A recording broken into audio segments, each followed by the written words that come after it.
Republican Senator Ben Sasse of Nebraska believes the United States is in the midst of an unprecedented coming-of-age crisis. The former university president has written a new book. It's called The Vanishing American Adult. Explores why he thinks young people are in a state of, well, perpetual adolescence. Senator, good morning. Good morning. This is such a good topic, and we'll get to it in just a second, but let's just hit news a day off the top. The search for the new FBI director. Some of your colleagues have said it should be someone that does not have a political background. You agree with that? I think we have a crisis of public trust right now, and we need to restore that. The FBI is a really special institution, and the American people need to know they can believe in it.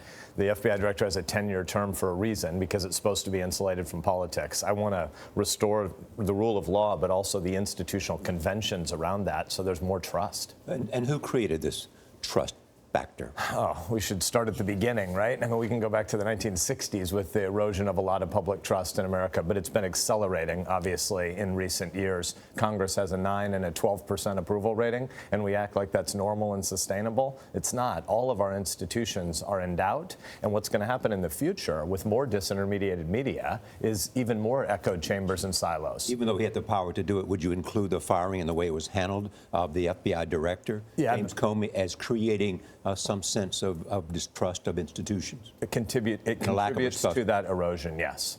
Mm-hmm. The timing is very troubling. Yeah, the timing bothers you. Why? There are obvious reasons. Lots of reasonable people can dispute whether or not the FBI director, who is a fundamentally honorable man, James Comey is an honorable guy, he's never going to take a bribe in his life, but he made mistakes in the view of lots of people in 2016 as he navigated the unprecedented complexities of that election cycle. But once you get to a place where there's an active investigation, the FBI director is not supposed to be in a political chain of command, and that's the appearance of this situation and its timing. Senator, you talk about the vanishing American adult. I know it's not a public policy book, but there's a lot of really interesting stuff in here. Thanks. What do you mean by that, about the vanishing adult? Too many of our kids are stuck in a sort of state of perpetual adolescence. It's not good for them. But this book is no old man get off my lawn screaming. It's about the fact that we're not celebrating scar tissue with our kids. What's wrong with 20-year-olds living at home with their parents? There's nothing wrong with an intentionally multi-generational family. What's happening right now, though, is a lot of drift. For the first time in 130 years, more 20-somethings and 30-somethings have moved back home than established their own households. Part of that is about declining economic opportunity. But a lot of it is about initiative, where it's hard to tell 10 and 15 and 20 and 25-year-olds apart. Yeah. Neverland is a hell. Peter Pan is a dystopia. We forget that. We want our kids to become adults. Yeah, you said Peter Pan is not a good story about a man that doesn't grow up. But I love the story that you open with the book. Talk about kids that are not showing initiative. Here you are, a young president at a university. Something as simple as decorating a Christmas tree left you with a what the hell moment that you thought, Houston, we have a problem here. So I'm 37. I'm a new college president. I don't think of myself as that different generationally than our college kids. And we have a big athletic arena, and there's a 20-foot Christmas tree. And a bunch of our really strong, healthy, well-rounded, vital, vibrant students are supposed to decorate it. They decorated the bottom 8 feet, and then they were leaving thinking their job was done with the top 12 feet of the tree naked. And one of the vice presidents at the college happened by and said, "What's going on here?" And they said, "I don't know. There was no ladder." And it bothered you that nobody had the initiative to figure this out. Yeah, and we should be celebrating scar tissue, and they needed that experience to go and solve that problem. You also just talk about civic miseducation. I mean, the numbers in here are startling about how few Americans can name the 3 branches of government. Yeah, I mean, we have a crisis of not understanding the First Amendment.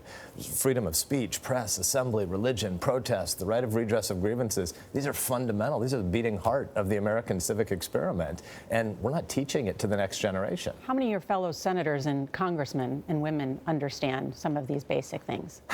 D.C. is not a very urgent place. I'm one of 5 people in the U.S. Senate, I think 5, that's never been a politician before. I don't think that city is supposed to be the center of the world.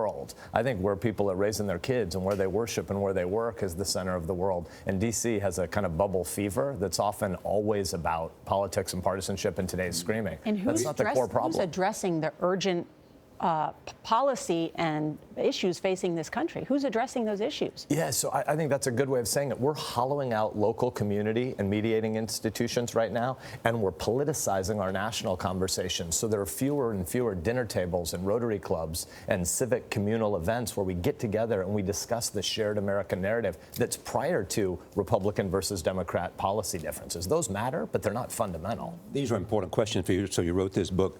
You also are very critical of President Trump. Would you consider running against him in 2020? I've got the only two jobs I want, raising 3 little kids and serving Nebraskans. I commute every week. I think I'm the only commuting dad in the U.S. Senate. I bring a kid with me every week. I get home on Friday afternoon and my wife tells me who annoyed her most this week, and they become my travel companion for the next week. So I'm content with my current colleagues. You can Not do that. sermonette, though, is it? You can do that because they're homeschooled. Your kids are homeschooled. We do hybrid schooling, yeah. Okay. Train them on the road. Great, so we'll see you maybe down the road. Thanks for having me again. Because you didn't say no. You didn't say no. For now, he said no. Senator, very good to see you. The book is really a great read and very important lesson for a lot of us. The Vanishing American Adult is available tomorrow, wherever you like to buy your books.